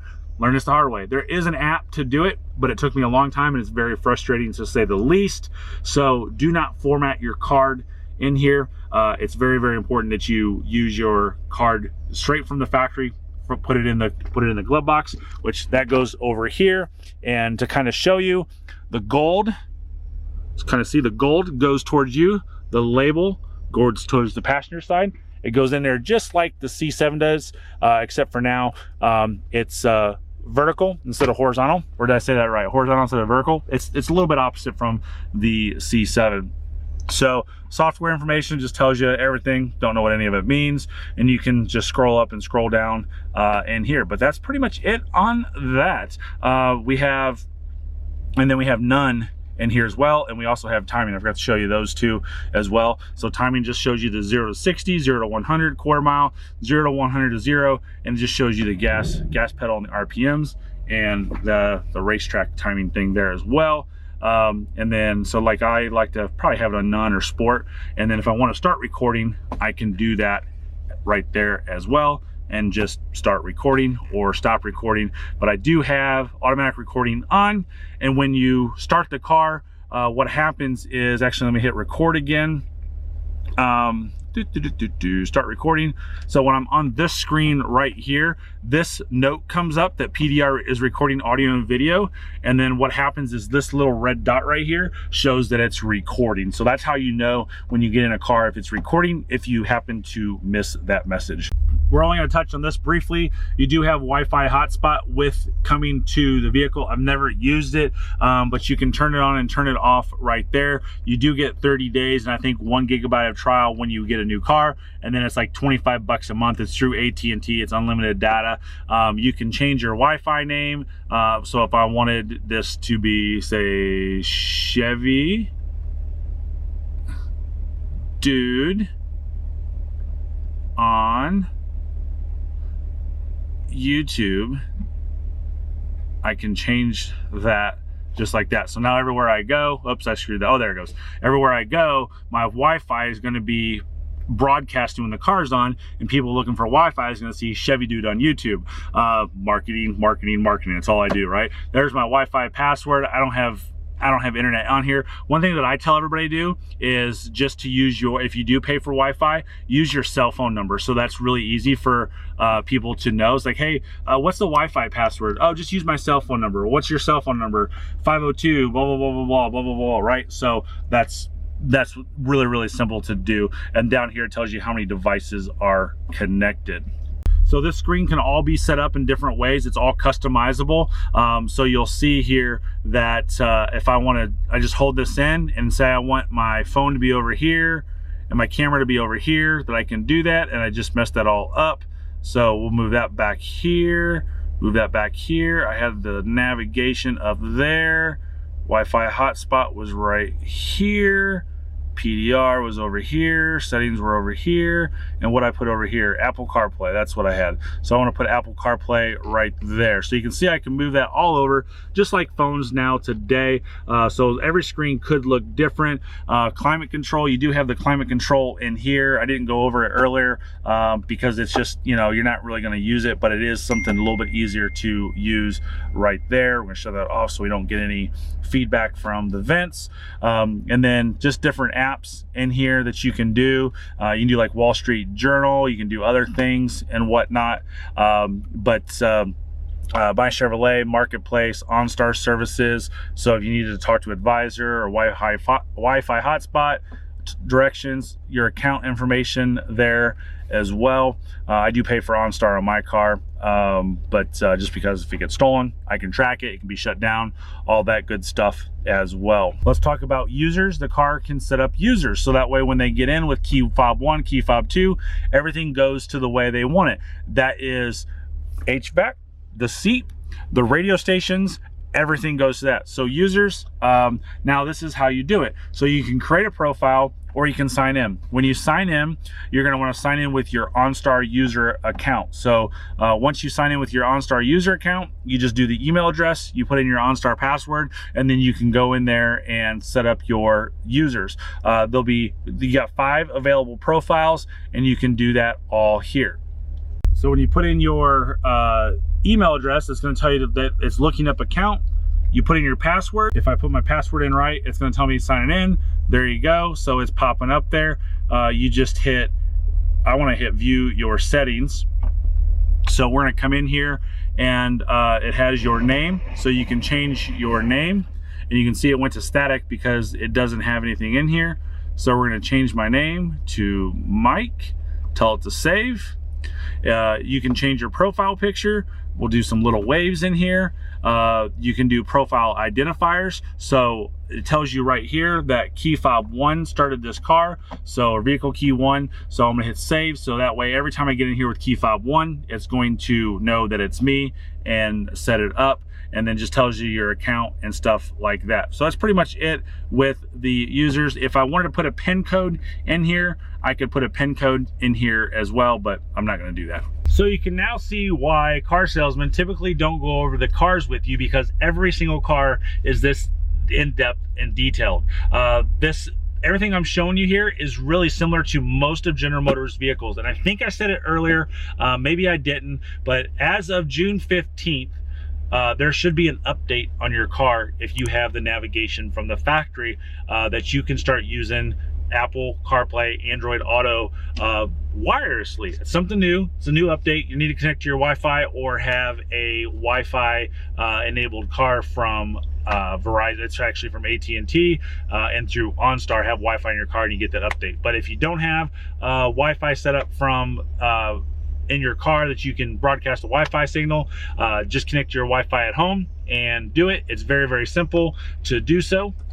You just go into settings, you go into system, you go into Wi-Fi networks, you find your Wi-Fi and you put in your password and you're good to go. And then you can come back here and check for updates that are on the car and update your car as it's needed. Now that we are connected to my Wi-Fi, you can go back to the update screen and check for updates, and it just updated for me. So we don't have to do anything. No updates available because it just updated for me. All right, the next thing we're gonna go over is all of the vehicle settings that you can do inside this car. There's a lot of them. So where I'm at right now is I'm in the settings and I clicked on the vehicle tab right here. We've already went over to Z mode and my mode earlier in this video, so you can check out the description for the tabs on that. So we're gonna start right up here, climate and air quality. So there's multiple things available in here. We have auto fan speed. So if I wanted to automatically be on high every time I get in the car, so like summer and winter, I can do that. Mine's set up on medium, which is direct from the factory. And then we have auto cooled seats, auto heated seats, auto defog, and auto rear defog are all on. So every time we get into the car and the temperatures are correct, it'll do those accordingly. The next thing is collision and detection system. There's only 2 available in here. Really, there's 3, but side blind zone alert, which is your little indicators in the mirrors over there and right there. You have your rear park assist alert. I showed you that earlier. Very much needed. And rear cross traffic alert. Rear cross traffic alert is an amazing feature, and basically what that does is when you are in a parking spot and you're backing out and the tail end of your car gets past the vehicles next to you, there's a radar that goes down about 90 feet and it's looking for anything about the size of a moped. And if it sees that, it alerts you on the screen of where it's coming, and I believe it does say rear cross traffic alert. It saved me already in this car, and it saved me in other cars, just simply because there's a big car next to me and I can't see it. So very nice to have that. Comfort and convenience is the next thing. Chime volume, we can have that all sorts of different levels there. Reverse tilt mirror, so basically I'll show you here. We'll put it on the driver one. So when I put this in reverse, it's going to tilt the mirror down just like that so that I can see the ground. Don't think that's really necessary on here. It's really good in the older cars because now I have the cameras and all that stuff that I can see back there and whatnot. I could do this and have the lines so I can see, again, the outside of the lines are my mirrors. So if I wanted to, you know, get out around this side, I know that I need to do this. And if I keep going, that I'm gonna hit the grass right there in that area right there. So put it back in park. We'll shut this feature off because I don't like it. And then remote mirror folding. So remember earlier in the video, right at the beginning of the video, I shared with you that the remote mirror folding is an option. So when I go away and I lock the car, or the car automatically locks, I'm gonna show you how that's set up here in a second, the mirrors will automatically fold in. So imagine I hit the lock button, I start walking away, those mirrors fold in just like that, so that way nobody knocks them off, which is very, very helpful. That's where you do that, comfort and convenience. We're gonna go down one. We're gonna go to lighting is the next one. This is the vehicle exterior lights. So this basically, when if you were to hit the unlock button or lock button, it turns the lights on. If you don't want that to happen, do that. Exit lighting, you can set up to 4 different settings: off, 30, 60, and 120 seconds. That means when you go in at nighttime, the car locks, the lights will stay on for that period of time that you so select. Power door locks, I think this is a very, very good one for many people. So we have auto door unlock. I currently have it on all doors, but if this is what I tell like my women customers, that if you come up and you unlock the door with the keyless access that we all do on the Corvette or any other vehicle, currently I have it so it unlocks both doors, so that way if I'm with somebody that I don't have to get my key fob out of my pocket. But you can also set up so it only unlocks the driver door. So when you open the driver door, you're gonna do one of two things. You're gonna get your key fob out and hit the unlock button, or reach down and unlock the car, so that door unlocks over there if it's only set up for auto door unlock for the driver door. Delayed locking just means that if you hit the lock button on the key fob, once the last door is closed, about 10 seconds later, that's when it's locked. I don't have that set up is on. I'm gonna show you why here, I think in the next one. Yes, remote lock, unlock, and start. So remote lock feedback. So I have this with lights and horn. You can have it off, you can have it lights only or horn only. I'm sure there's specific areas that all of those can apply. For me, I want to see it and I want to hear it. I may not necessarily always want to see it, but when I walk away from this car and I hear the horn honk, I know that my car is locked. Remote driver unlock.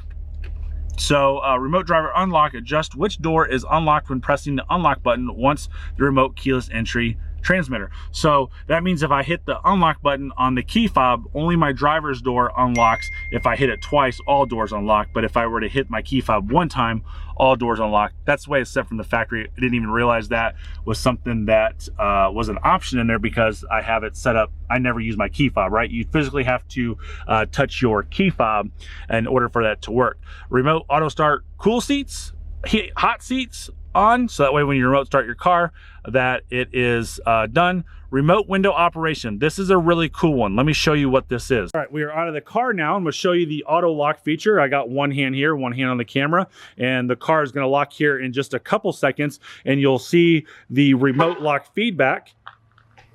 I might have messed something up. But the lights didn't flash. The horn honked, the lights didn't flash, and then the mirrors closed in. So now we are gonna get the key fob out of my pocket, and if I push and hold this for 3 seconds, both windows just roll down. That is your remote window operation. Very, very cool feature. If you forgot to remote lock or if you forgot to remote start your car, that allows you to like get some of the heat out really, really fast. Back in the car, I hit the arrow down one button. This is the passive door unlock. This is what I was kind of talking about earlier.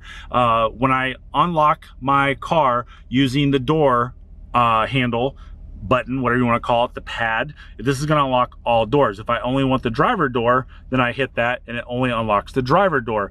Passive door lock on with horn chirp. So maybe because it wasn't dark enough out, I'm sitting in the driveway, my lights didn't flash, but this is the passive door lock, but it's kind of redundant with this one up here with that. Maybe you got to hit the button on that to do that, and then the other one doesn't work with just the lights. So again, you're kind of walking away from the car and you're really not looking back from at the car. So that just tells you that the car is locked. The remote left vehicle in alert, very, very good feature, and the remote removed from the vehicle alert. Let me get out of the car and I'm going to show you the remote vehicle away from the car. Very, very important. So we're going to open the door because I want this to act like a real setting. Here's my key fob. We'll throw it over there. We'll shut the door. Key fob's missing. Key fob's missing. Check for key. We're gonna shut the car off. I'm gonna only hit the button one time this time. There it goes. It shut off. It's just a little delayed. Key missing. One restart allowed. So what happens is the vehicle's gonna shut down in 1 minute. You're like, oh snap, I don't have my key. I can put my foot on the brake, hit the start stop button, and I can start my car without the key. I can only do that one time. I cannot do that multiple times. If I do this again, shut it off, I cannot no longer start my car. And again, I'm having a little bit of difficulties here because this has been running. I've been recording for probably 3 hours now. And what happens sometimes when you're doing all of this stuff, it just puts the memory in the computer in the car really, really full, and so it does goofy things. If that happens, I'm going to do it right now, is we shut the car off and we open the door for 90 seconds. 89 seconds does not work. So what I always tell everybody, and I just had this happen with a customer with a brand new Blazer, one of my really, really good customers, actually my insurance agent, is she said, hey, the screen is black, it's not working. So I told her exactly that. Start the car, shut the car off, open the door for 90 seconds. 89 seconds doesn't work. And what I always tell people to do is, hey Siri, start a timer for 90 seconds. Okay, your timer is set for 1 minute and 30 seconds. So there you go. So not only did I speak to Siri, if I didn't speak to Siri, I had to go in and find my timer for 90 seconds. I always use the timer on my phone because that is going to allow me to have well more than 90 seconds. Again, 89 seconds does not allow this to clear the cache out of the memory of the car. So it's very, very important that you do that. All right, and the very last one with the remote left in vehicle alert under the remote lock, unlock, start features is exactly that. I have put my key fob there. I do that a lot. I shut my car off. I get out of my car. I start walking away and I shut my door. Boom, beep, beep, beep. There you go. That is telling me that my key fob is in my car. I've told you guys in the past that this car can lock with your key fob in there. So you want to make sure that you don't do that if you don't forget about it. And it's another reason to have OnStar, because I can use my Chevrolet app to lock or unlock my car as well. So we'll hop back in here. We'll start it up and we'll go on to the next one. All right, I just changed my battery out. I'm on my 5th battery for this video. I've been recording for about 4 hours on this, so we'll see what the edit time is. I told you guys up front, this is gonna be a long video. So we're gonna go on to the next setting. I believe we were on, yes, ride height is the next one. Pretty simple. Location-based auto lift. You probably want to have that on. This is for cars with that E60 front lift, and as you know, most cars have it. So when we get somewhere and we use our front lift suspension, I got to put mine down. Mine was up. We're gonna let that lower. So when you hit this button, it's gonna raise and it's asking you, do you want to dismiss it or remember it? So if I wanted to remember it, I hit this button right here. Dismiss it is that. I've already got it memorized for my location. So now what that does is memorize it, and you can use up to 1,000 areas of where that's going to raise. And it's really, really cool feature. And the only drawback to that feature is it's noisy. Unlike my Tesla, it's really, really quiet that it does that. My Tesla does that too. And but yeah, super, super nice. So ride height, you just want to make sure your location based is auto on, so that way that works and you get that option to remember where it is. Seat position.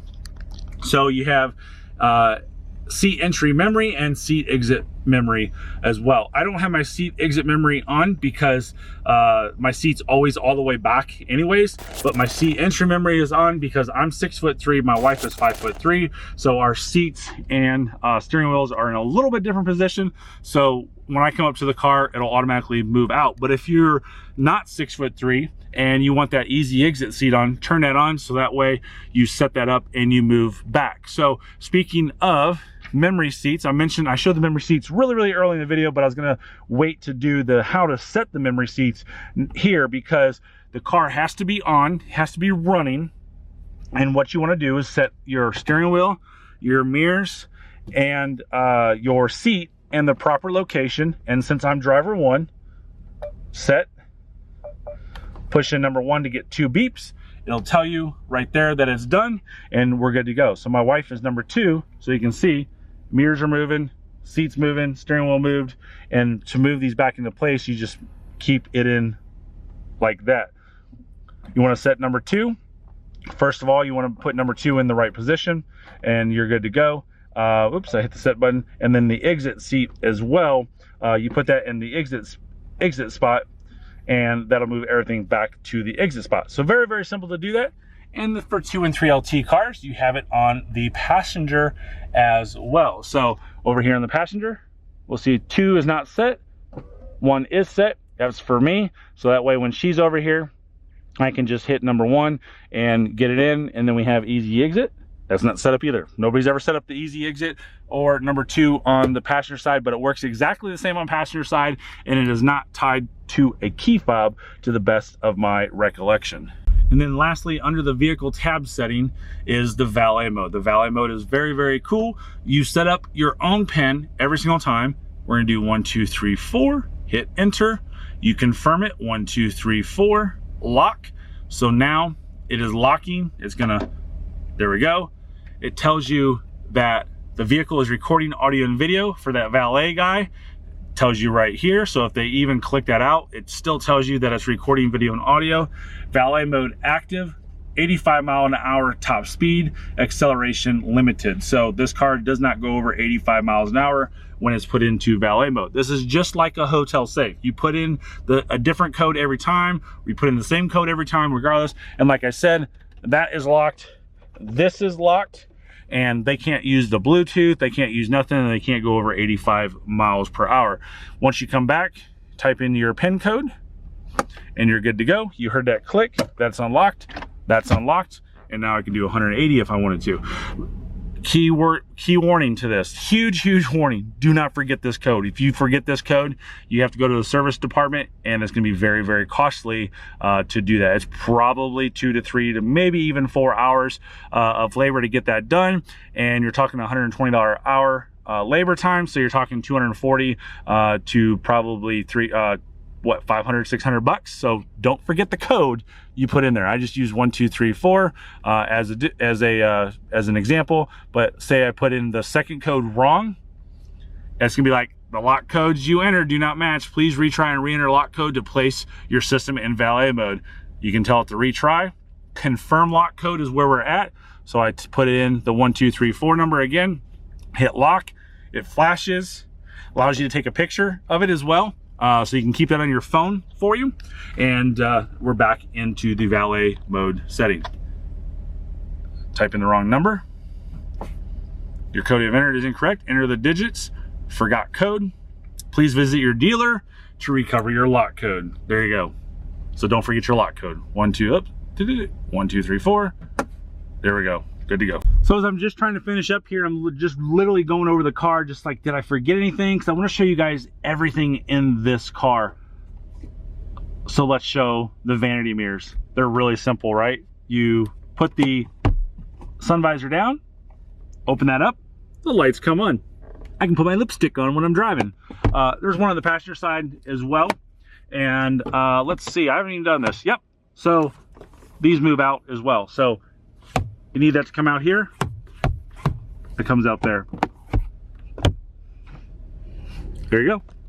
All right, we'll talk about a couple other things here that I think is important for you to know. If you have a power loss, that means you can't get the car started, you can't do anything. I don't know why you would have this happen, but if you have zero power to the car, you cannot put this car into neutral. What you have to do, this is very, very complicated, extremely complicated. What you have to do is take all of this trunk liner out. You have to take all of these bolts out. You have to undo these. You have to take all this out. And down on the transmission, I'm gonna put a picture on the screen right now. There's a manual transmission override. I don't know if it's manual. Transmission override to put it into neutral. That's how you're gonna get it on a rollback. Now, all rollbacks, all tow companies have wheels that they can put on here. That's most likely what they're going to do, but you do not want to drag this car. You will ruin this transmission and whatnot. So again, here it is on the screen one more time. Also, if you notice on that screen, there is a fill plug for the dual clutch transmission. This is where you put the 2 extra quarts in if you're going to track this car. Now, if you don't know, this is the dual clutch transmission fluid that you need to put in your car. Right there is your GM part number, 19418016. This stuff is about $43 per quart. You need to put 2 quarts in it. A lot of people have said, why doesn't GM just fill it up? Take $50 a quart and times that, so it's 100, and times that just by 2,900 cars that they've built so far, and then take the fact that most people don't track their cars. I think it's less than 3% actually track their cars. So that is a lot of money that GM is saving. And trust me when I say GM will attempt to save every penny they have. If we go back and look at the 16 to 17 Traverse, 16 to 17 Traverse, they look at the headrest in the 3rd row seat. They changed that headrest out. I was told that that savings to change that headrest was $15 per vehicle. You times that by 100,000 vehicles, that's $1.5 million for one vehicle and one design change. So yes, that's why they're not putting this in there. But again, here's that picture on the screen one more time with showing you the transmission override to put it in neutral and where that drain fill cap is. The drain fill cap for the transmission is the same status. You have to take out all that deck liner, that trunk liner, and undo that fill cap and put it in. I put mine in right when I got the car. So, but now I'm told that Ron Fellows, they have a hack that they use this big long funnel. So I'm hoping that they give me a video on when they do that, but and we'll produce that and put that up on the screen in a future video. But there is a hack to do it that you can use this really long funnel to get in there as well. So let me look around the car one more time. Again, this is the video that I want to produce and show you everything on the car. Very long video, I know. That's why the timestamps are down below. But if there's any future videos, I will put them in the description and make them in the cards in the top right-hand corner of this video as well. Z51 cars all have front and rear tow hooks. I'm not doing much editing in this video, so yes, so tow hooks are important if you need to tow the car. Again, if you need to tow it up onto a rollback or anything like that, this car only needs to be on a rollback. Never let anybody lift it up from the front tires and tow it. But this tool right here is very important. I put a link to it in Amazon. There's a bunch of tools that you need to have on these. I've seen people use screwdrivers with black tape on the front of them. These plastic pry tools work wonders, and you use them over and over and over again. So front and rear tow hooks. The front one is right here, and basically you just get your pry tool in there, undo that, and right there you see it. On the back here, we'll go all the way to the back. It is on the driver's side right here. Again, just get that up there. We'll go from the side here, maybe. I haven't done this one yet. Here, I see that hole now. There we go. Pull that off, and there's your rear tow hook right there. See that little indent right there? That's how you put that one slot in there. I hadn't done this one yet. The other one I did off camera. to make sure I did it right. Oh, I just broke it. Broke the little tab. Oh well, we'll do a take 2 on this so you see it. Boink, there we go. Since I broke that piece, take it out. And so what I did here is put this up like so, and then I put my little pry tool in like this and ran it up there and got that in there with no problem. See, I kind of know what I'm doing sometimes. So I did find something else I want to go over. I'm just kind of going over everything. Voice prompts. I mentioned earlier in the video about like you could hit this when you're doing the navigation. Remember I did this? What would you like? Directions.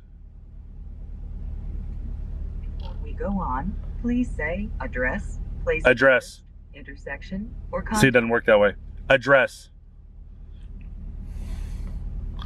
I cannot complete your navigation report. So coming in here to voice, we can do the prompt length. We can do it informative, short, and auto. So we could like change that to short so she's not doing all that stuff. Confirm more or less. We already have that on confirm less. And then auto feedback. Voice speed determines how quickly the voice recognition system speaks. That's probably a good setting there. Friendly prompts. No, I want her to be rude to me. No, friendly prompts adjust the formality of the voice recognition system. Select on to hear friendlier voice prompts with more personality. Select off for shorter, more direct prompts. Select auto to have her prompt. So we're gonna do off because I don't want her to be friendly. She's probably gonna curse at you, and maybe there's something that comes out of the steering wheel that slaps you across the face a little bit. I don't know. But especially if you're in Jersey, right? We love Jersey. I have a lot of clients in Jersey, and I love their accents and just how prompt they are. And then tutorial mode. So if we shut tutorial mode off, what's going to happen? Yes. Hey, how about that for prompt, right? She just said yes. Oh my God, that's awesome. Yes. So there's nothing that came up on the screen saying you can do this, Okay. right? So tutorial mode, Yes. all that came up, and that was a short prompt. Friendly prompts off. Let's do this on. Yes. Oh, nope, it's not that. Voice, confirm more. Here we go. Yes. No, it's not that. What is it? All right. We're gonna find this together, guys. Prompt length, yes. Informative. What would you like? There we go. There we go. I'll cancel. So voice, prompt length, short, confirm less, friendly prompts off. Won't you be mean to me? Tutorial mode off. Allow prompt interruptions. Yes, this is good. Yes. Navigation. Please say address. Address. So again, we're messing with stuff. And then also while I'm sitting here, the car does shut off automatically over time. I haven't figured out how long that is, but I've been setting in the car for, let's go to our 26 minutes. So it looks like it's about 30 minutes. So every 30 minutes, the car's automatically gonna shut off unless you tell it not to shut off. So that's one big thing to look at. So I think, guys, I think that's it. I'm looking over everything here. And again, know the video is long, but there is not gonna be another more informative video. No salesperson in the country is gonna show you more about a 2020 C8 than me right here. I love the museum. This is kind of what the museum does, but they do it in about an hour and a half. And the museum has taught me things, right? We have a great working relationship. I love the museum. So this is one of the things that the museum does. They've got time to do is kind of go over more and stuff, but this is more in depth than what the museum even does. Because listen, when you're at the museum, you want to have the experience, but you want to get your car and get driving home and having some fun, right? So they conform to what you want to do just as much as I do with my clients as well. So guys, I can't think of anything else. I went through that. I saw that one last thing. I really appreciate it. Share the video, put it on the forums, put it out there. I'm not soliciting any business. I'm not looking for customers. I've got over 400 C8s, and at the time of this video of shooting, which is June 16th, I believe. No, I think it's June 17th. I've got over 400 orders, and I'm telling people 12 to 18 months before they get a car. So I have no reason to solicit business. It's just automatically coming to me, and I don't say that in an arrogant way or egotistical way. I'm just telling you the way it is. Kind of like what I just set up in there, prompt, right? So guys, Thanks a lot. I hope you enjoyed. Again, I'll update the description with everything that you need to know about it, the tools, the timestamps, updated videos. So come back and watch the video down the road. If you have any questions, throw them in the comment section below, because I will watch and read every single one of them. And if I need to do a video on something, I will. Guys, thanks again for watching. Have a great day and drive safely.